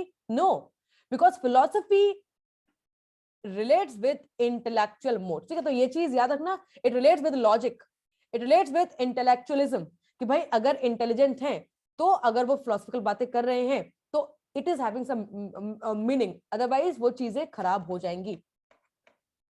ओके, मेरी बात है सुनो सिमरन, इसके ऊपर बात कर लेंगे। ओके, तो फिजिक्स या फिर साइंस या फिर फिलोसफी में आपको समझ में आ रहा है, physics relates with objects, physics relates with causes, why it is happening, what is the reason behind it. Okay, mechanism, भाई what is the procedure, what is the process, that is mechanism. और philosophy किसके साथ deal करती है? Concepts के साथ deal करती है, रीजंस के साथ डील करती है, पर्पसेस के साथ डील करती है। ठीक है, तो यहाँ पे कुछ टर्मिनोलॉजीज हैं जो हमें यहाँ पे डिफरेंशिएट करेंगी, भाई फिजिक्स का क्या मतलब हो गया और फिलोसफी का क्या मतलब यहाँ पर हो गया। This is just for general knowledge. Okay, अब आपको एक बात तो यहाँ पे समझ में आ गई है कि फिजिक्स सॉरी अगर आप यहाँ पे फिलोसफी तरीके से सोच रहे हैं, that means it will make you to think what you are, right, what makes you you. आपको क्या चीजें हैं जो आपको आप बनाती हैं। तो इस टाइप के क्वेश्चंस, या फिर what is the real meaning of love, is there such kind of god or not, क्या भगवान है या नहीं है, भगवान है या नहीं है। ओके, तो इस तरीके से जो बातें होती है वो सारी की सारी फिलॉसफी में काउंट की जाती हैं। ठीक है, तो ये समझ में आ गया आपको। ओके, इसके बाद अगर हम लोग बात करेंगे तो बात कर रहे हैं हम लोग ब्रांचेस की। ओके, अब ये ब्रांचेस कैसे स्टडी की जाएंगी वो एक बार देख लीजिएगा। ओके, सपोज करो मैं आपको बॉडी पढ़ा रही हूँ, बॉडी सिस्टम आपको मैं पढ़ा रही हूँ। ठीक है, बॉडी सिस्टम को समझने के लिए एक साथ बॉडी के सिस्टम को समझ लोगे? नहीं, क्योंकि body is a complex term. Body क्या है? आपकी बड़ी कॉम्प्लेक्स है, क्योंकि बॉडी में बहुत सारी चीजें ऐड हैं। बॉडी में आपका स्केलेटल सिस्टम भी ऐड है, बॉडी में आपका मस्कुलर सिस्टम भी ऐड है, नर्वस सिस्टम भी ऐड है, कार्डियोवैस्कुलर सिस्टम भी ऐड है। मतलब बहुत सारे सिस्टम्स हैं जिन सिस्टम्स को मिला के बनती है आपकी बॉडी, उसको बनती है आपकी physics. That means to understand it in a more better way, you have to divide the concept, you have to divide the topics. वैसे ही फिलॉसफी है।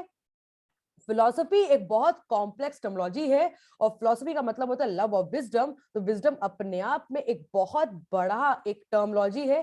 तो इसको समझने के लिए आप इसको 4 हिस्सों में डिवाइड कर देते हो।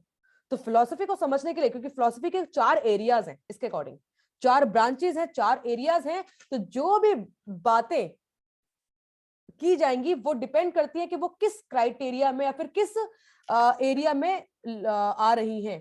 तो यहां पर अगर फिलॉसफी की बात की जाए तो फिलॉसफी के 4 इसके ब्रांचेस हैं। Logics, number 2 epistemology, number 3 value and number 4 metaphysics. Okay, logic का मतलब आपको यहां पे रिलेट हो रहा है what is sound reasoning. If P is equal to Q, if Q is equal to R, that means P is equal to R. So this is logic. भाई अगर P Q है और Q R है तो of course P R होगा। तो आपने क्या किया, आपने चीजों को रिलेट किया, उसमें रीजन ढूंढा और यू गेट योर आंसर। जो रीजनिंग की जो एबिलिटी है वो लॉजिक्स बताता है। ठीक है, तो आप चीजों में रीजन ढूंढ पा रहे हो, चीजों को रिलेट कर पा रहे हो, तो that means you are talking about the logics. तो philosophy is incomplete without logic. तो अगर आप लॉजिकल चीजें की बात कर रहे हो, रीजंस की बात करो, फाउंडेशन ऑफ द मैथमेटिक्स, ठीक है, प्रूफ की बात कर रहे हो, सेट्स की बात कर रहे हो, तो ये सब कुछ आ गया आपका लॉजिक्स में। ठीक है, उसके बाद अगर एपिस्टेमोलॉजी की बात की जा रही है, एपिस्टेमोलॉजी का मतलब हो गया नॉलेज की बात की जा रही है। ओके, तो अगर रीजंस की बात की जा रही है, लॉजिक्स की बात की जा रही है, रिलेशंस की बात की जा रही है, प्रूफ की बात की जा रही है, फाउंडेशन की बात की जा रही है, तो ये सब कुछ किसमें आएगा? ये आपका लॉजिक्स की ब्रांच में काउंट किया जाएगा। सेकेंडली, अगर नॉलेज की बात की जा रही है, knowledge about the universe, knowledge about the things, knowledge about the truth, इन सब चीजों की बात की जा रही है, जस्टिफिकेशन, एक्सप्लेनेशन की बात की जा रही है, तो ये एक अलग ब्रांच में काउंट किया जाएगा and that is the epistemology. Third one is value, and value means what is good and what is bad, what should be ethics, what should be norms, what should be the aesthetics things, what should be the standards। ठीक है, अगर मैं ये पूछूं कि भाई क्या चीज सही है, क्या चीज गलत है, then how will you answer? क्योंकि मेरे लिए वो चीज सही है। अब अगर एक क्रिमिनल है तो क्रिमिनल के लिए क्राइम सही है, तभी वो क्राइम कर रहा है। और अगर एक मॉन्क की बात करें तो मॉन्क के लिए वो crime of course unacceptable thing है, अनएक्सेप्टेबल एक एक्टिविटी है, तो he will not accept that. उसके लिए वो चीज गलत है और किसी के लिए वो चीज सही है, तो how will you explain the crime? तो क्राइम गलत हुआ कि सही हुआ? Now it depends upon the values. It depends upon the values. That means अगर वैल्यूज के अकॉर्डिंग बात करें, क्योंकि हम यहाँ पर किसी इंडिविजुअल के अकॉर्डिंग बात नहीं कर सकते, हमको यहाँ पे वैल्यूज के अकॉर्डिंग बात करनी पड़ेगी। अगर वैल्यूज की बात करें, भाई किसी का नुकसान हुआ है क्या? क्राइम में नुकसान होता है तभी वो क्राइम है। तो क्राइम में अगर किसी का नुकसान हुआ है तो वो अच्छी बात नहीं है। That means it is not in values. आप किसी को हर्ट नहीं कर सकते। चीजें स्टैंडर्ड के अकॉर्डिंग होना जरूरी है। किस तरीके से पॉलिटिकल थ्योरी होनी चाहिए, हाँ, people are more important exactly than anything, right. तो ये सब चीजें, सोसाइटी कैसी होनी चाहिए, आप कैसे सोसाइटी में रहने चाहिए, सब कुछ आपकी वैल्यूज में काउंट किया जाता है। अगर मेटाफिजिक्स की बात करें तो मेटाफिजिक्स का मतलब हो गया beyond physics. Beyond physics, metaphysics का मतलब है beyond physics. And beyond physics क्या है? What is beyond physics? Come on, physics के बाद क्या आता है? फिजिक्स के बाद आता है nature. Nature is beyond physics. That means philosophy. Philosophy is beyond science. समझ रहे हो? Nature, exactly. That means the study of the nature is known as the metaphysics. लिख लो कैलाश, लिख लो डोरा. The study of nature is known as metaphysics. Sukanta? Yes, exactness. Exactly, Simran. Exactness is science. Okay, and what is the importance of the light and उस light की उस किसी की जिंदगी में क्या जरूरत है, उसकी जिंदगी में क्या होता है, वो सब फिलॉसफी में काउंट हो जाएगा। Okay, so that means the study of the nature, the study of the nature is known as the metaphysics. That means what exists and what does it means to exist. Or ontology is the study of the nature, space and time, modality, conceptual, concept, ठीक है, ये सब कुछ आपका metaphysics में count हो जाएगा। Okay, तो चारों ब्रांचेस आपको समझ में आ गई। Number 1 logics, number 2 epistemology, number 3 metaphysics, number 4 value and theory. Okay, अब यहाँ पे वैल्यूज जो हैं वो भी आपके दो पार्ट्स में डिवाइड हो जाती है। Okay, let me clear you again, मैं दोबारा आपको एक बार समझा देती हूँ।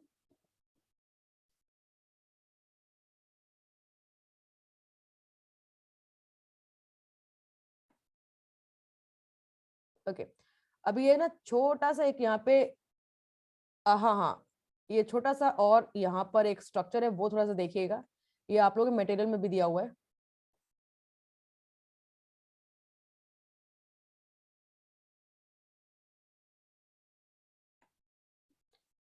ओके, आपको समझ में आ रहा है मेटाफिजिक्स के बारे में? थोड़ा सा ना ये अपना स्क्रीन प्लीज बढ़ा लीजिएगा, अपना स्क्रीन का साइज जो आपका मोबाइल की स्क्रीन है वो थोड़ी सी बढ़ा लीजिएगा, ठीक है। ओके, चलिए मैं आपको यहाँ पे ये समझाना चाह रही हूँ ब्रांचेस ऑफ फिलोसफी। तो भाई basically 4 branches of philosophy are there. Number 1 metaphysics, number 2 epistemology, number 3 logics and number 4 axiology. Okay, so basically metaphysics की अगर बात कर रहे हैं तो इसका मतलब है which is beyond the science, that means the study of the study of the nature, the ultimate nature of reality. Okay, तो basically the study of the nature, जो भी चीजें नेचुरल हैं, जो भी चीजें रियल हैं, जो भी चीजें एग्जिस्ट कर रही हैं naturally without any external help या फिर विदाउट एनीथिंग, ओके, किसी और के थ्रू नहीं एग्जिस्ट कर रही है, वो अपने आप एग्जिस्ट कर रही है। Sun is the nature and trees are the nature, right. वो अपने आप है, जब इंसान भी नहीं थे उससे पहले ट्रीज थे, राइट। जो भी बातें हैं फिलोसॉफिकल, वो सारी चीजें हैं। तो वो जो चीज एग्जिस्ट कर रही है किसी और एक्सटर्नल हेल्प के matter, okay, that is the metaphysics, that is metaphysics Varsha. Okay, अगर एपिस्टेमोलॉजी की बात कर रहे हैं तो एपिस्टेमोलॉजी का मतलब हो गया the nature of the knowledge, that means study of the knowledge. If you are talking about any knowledge things, example universe, how universe starts, how earth revolves, earth कैसे घूमती है, क्यों घूमती है ना, क्यों घूमती है, ओके, क्यों घूमती है, कैसे घूमती है, और उस घूमने का हमारी जिंदगी के ऊपर क्या इफेक्ट होता है। अच्छा, जो अर्थ घूमती है उसका जिंदगी पर इफेक्ट होता है क्या? अरे बहुत इफेक्ट होता है, जिसको राशि बोलते हैं, है ना। आज राशि के मतलब मुझे इतना तो नहीं पता है, बट ऐसा बातें होती ना, आज आपका राशिफल क्या बोल रहा है, आज आपके साथ क्या होने वाला है, क्योंकि जो ग्रह हैं उन ग्रह के मूवमेंट से आपकी लाइफ पर इफेक्ट होता है। राइट एंड ये साइंस, एक्चुअली ये साइंस है, कोई फिलोसफिकल बातें नहीं है, ये साइंस है। ओके तो ये भी चीजें, तो मतलब this is the knowledgeable things जिसके बारे में आप नॉलेज गेन कर रहे हो, तो वो आपका किस ब्रांच में आएगा, वो आपका एपिस्टेमोलॉजिकल ब्रांच में आएगा। लॉजिक का मतलब हो गया कि आप एक ऑर्डर में किसी चीज को समझ रहे हो, एग्जामाइन कर रहे हो, एनालाइज कर रहे हो, सिस्टमैटिक तरीके से आप रीजन ढूंढ रहे हो, आप रिलेट कर रहे हो, ये आपका लॉजिक में आ जाएगा। अगर एक्सोलॉजी की बात करेंगे तो एक्सोलॉजी का मतलब हो गया study of the nature, study of the values. Okay तो अगर आप वैल्यूज की स्टडी कर रहे हो तो ये आ गया आपका एक्सोलॉजी में। ओके और ये हो गए आपके दो एरियाज में divide, number 1 is ethics, number 2 is aesthetics. तो एक्सोलॉजी आपके दो और एरिया में डिवाइड हो गया है, एथिक्स और एस्थेटिक्स। एस्थेटिक्स का मतलब हो गया you are talking about the beauty, you are talking about the art. Now what is beauty? किसी के लिए ब्यूटी का मतलब है जो चीज जिस तरीके से दिख रही है, किसी के लिए ब्यूटी का मतलब है जो चीज किस तरीके से फील की जा रही है, दैट इज ब्यूटी, है ना। दैट मींस आप किसी की चीजों के अंदर तक देख पा रहे हो, जो उसकी ट्रू रियलिटी है वो आप देख पा रहे हो। दैट मींस ट्रू रियलिटी का क्या मतलब है आपके लिए, what is the meaning of beauty for you? Okay so ये सब चीजें भाई beauty by heart. Okay that means कोई भी चीज जो आपको अट्रैक्ट कर रही है, या फिर कोई भी चीज जो मतलब कह सकते हैं ना, एग्जाम्पल क्या दे सकते हैं इसका एस्थेटिक वैल्यू का। ओके जिसको हम लोग ग्रेस कह सकते हैं ना, ग्रेस, इसको हम लोग ग्रेस कह सकते हैं, है ना। जैसे ऑफ कोर्स यार, मतलब the love of mother and a son, okay, mother and son. Okay तो ये एक ब्यूटीफुल थिंग है। और ये, और अगर हम किसी कोई स्कल्पचर तैयार कर रहे हैं, फिर कोई स्केच तैयार कर रहे हैं, कोई भी ड्राइंग कर रहे हैं, तो उस तरीके से हम उसको कह सकते हैं भाई this is very beautiful thing. मतलब किसी भी चीज में सुंदरता देख पाना, क्या ये एबिलिटी है? ये एबिलिटी है। Okay so that means this is the aesthetic value, that means we are able to see, we are walking on lovely woods. Okay Manjan, that means we are able to see which is really beautiful, which is really artistic, which is really creative. हम वो चीज देख पा रहे हैं, वो हर कोई नहीं देख पाता। पेंटिंग देखिए, पेंटिंग कुछ नहीं कर रहे वो, कुछ नहीं, मतलब हमारे हिसाब से हमारे हिसाब से उन्होंने क्या कर लिया, ब्रश को कभी इधर मारा होगा, कभी उधर मारा होगा, और पेंटिंग तैयार हो गई। मतलब मेरे हिसाब से, बिकॉज मुझे पेंटिंग का शौक तो है, बट मुझे पेंटिंग में नॉलेज कम है। मतलब ब्यूटी, जो पेंटिंग की जो ब्यूटी है, आई कांट सी दैट, है ना। सही बात है, क्योंकि मेरे हिसाब से वो पेंटिंग में क्या ही किया है, मतलब ब्रश को इधर मारा उधर मारा, पेंटिंग तैयार हो गई, और वो पेंटिंग बिक गई लाखों की। क्या मतलब कौन ले रहा है उस पेंटिंग को, और पेंटिंग को ले रहा है तो वो मतलब कैसे बनाई है वो पेंटिंग, और क्यों बनाई है, क्या मतलब है उस पेंटिंग का, राइट। तो दीज आर द थिंग्स जो एक फिलोसॉफिकल कॉन्सेप्ट है, जो सब में नहीं होता है। तो we have to see which is really like beautiful and which is really artistic. तो उस एरिया की अगर बातें की जाएंगी तो वो एस्थेटिक वैल्यू में काउंट किया जाएगा। ओके एथिक्स का मतलब ये हो गया which is according to the standards, which is according to the norms, which you know that which is right and which is not, what is your responsibility about it. Okay तो ये सब कुछ आपका एथिक्स में आ जाएगा। Ethics और moral values में एक छोटा सा डिफरेंस है। Ethics relates with the formality, और जो मोरल वैल्यूज है ये इंडिविजुअल की अपनी होती है। जैसे कि एग्जांपल मैं आपको बता दूं, मंदिर के आगे अगर हम लोग कहीं जाते हैं, जैसे मॉस्क्यू में जाते हो या फिर मंदिर में जाते हो, तो हम लोग चप्पल बाहर उतारते हैं। आप बोलोगे मैम आज आप चप्पल के पीछे क्यों पड़ गए हो? नहीं एक्चुअली मेरे वही एग्जांपल्स आ रहे हैं। हाँ एग्जैक्टली मतलब मंदिर के बाहर चप्पल उतारना या फिर शूज उतारना जरूरी है? किसी ने नहीं कहा, किसी ने भी नहीं कहा, बट उतारते हैं हम लोग, ये हमारी मान्यता है, ये हम लोग मानते हैं, right. Okay, so that means this is our moral value. This is not ethics. ये ethics नहीं है, समझ रहे हो? Ethics का मतलब क्या हो गया, जो properly mentioned होते हैं कि आपको क्या करना है, क्या नहीं करना है, क्या सही है, क्या नहीं सही है, जिसके ऊपर आपको जेल भी हो सकती है। That is the ethics. अगर आपने रिसर्च किसी की चुरा ली और उस पर अपना नाम दे दिया, तो that is ethics. वो ethical issues हैं, वो moral values नहीं। moral values क्या होगा कि आपको नहीं करना चाहिए, आपको अंदर से आवाज आनी चाहिए कि आपको नहीं करना, that is your moral value जो इंडिविजुअल की होती है। Rules regulations are known as the ethics, okay, जो कि फॉर्मल तरीके से होते हैं, जो कि ऑफिशियल तरीके से होते हैं, that is the ethics. Okay, कई बार देखा होगा ना आपने ऑफिस के बाहर लिखा होता है, स्कूल के बाहर लिखा होता है कि क्या इंस्ट्रक्शंस कि क्या क्या अलाउड नहीं है, दैट इज एथिक्स, वो अलाउड नहीं है। ओके, सो ये सब चीजें आपकी यहाँ पर आ जाती हैं, तो एथिक्स समझ में आ रहा है आपको। ओके, तो बाकी ये ब्रांचेस आपको समझ में आ गए। ओके, तो आज हम लोगों ने क्या क्या पढ़ लिया है? आज हम लोगों ने पढ़ा है about physical education, yes Avinash, mask wear, हाँ ये कह सकते हैं, बिल्कुल वो एथिक्स है क्योंकि वो रूल है, वो रूल है। अदरवाइज अदरवाइज अगर आपने नहीं पहना ना तो अलग अगल बगल वाले आपको ऐसे देखते हैं ना कि पता नहीं आपने क्या नहीं पहना है। ऐसा हो गया ना ऑब्जर्वेशन, कि मतलब अगर आप मास्क नहीं पहना है, एक तो आपसे दूर होता है ना कि पता नहीं आपको कौन सी बड़ी बीमारी है ना और अगर आपने मास्क नहीं पहना है तो अगल बगल वाले, तो एक तो ऑब्जर्वेशन, दूसरा आपको खुद को ऐसा रियलाइज हो जाएगा कि भाई आपने कौन सी बड़ी गलती कर दी है मास्क ना पहन के। तो ये एक एथिक्स बन चुका है कि हाँ ये गवर्नमेंट के रूल्स है कि भाई आपको मास्क पहनना है अगर आप बाहर प्लेसेस पे जा रहे हो तो, ठीक है। ओके, सो आज हम लोगों ने फिजिकल एजुकेशन के बारे में थोड़ी सी बातें करी हैं, about definition, about the meaning, about aim and objectives, and philosophy का क्या मतलब है exactly, philosophy की कितनी ब्रांचेस हैं उसकी बात करिए हम लोगों ने, ठीक है। और मैंने आप लोगों को कुछ असाइनमेंट दिया है, वो जरूर करिएगा। तो आज केवल इतना ही।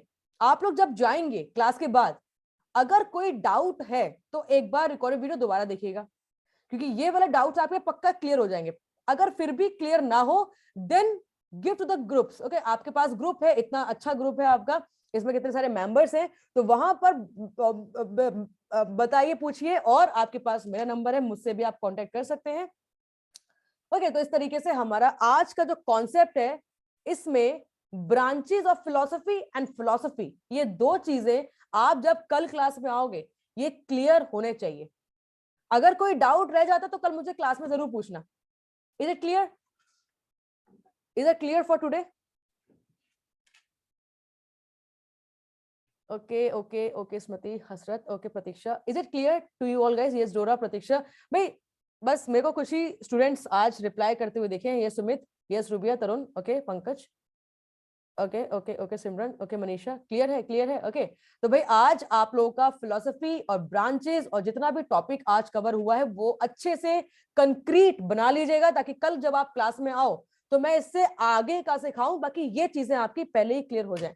ओके, सो चलिए पवन, करमजीत, ओके, तो आज का यहाँ पे टॉपिक खत्म होता है। बाकी ठीक है, बाकी जो भी एमसीक्यूज है वो एटलीस्ट 2-3 दिन हमारे हो जाए, फिर मैं स्टार्ट करूंगी, ताकि आप कुछ तो पहले सीख जाओ, फिर मैं आपको एमसीक्यूज वगैरह स्टार्ट करूंगी। यस पंकज, ओके, हाँ जी, चलिए मैं रिकॉर्डिंग ऑफ कर देती हूँ।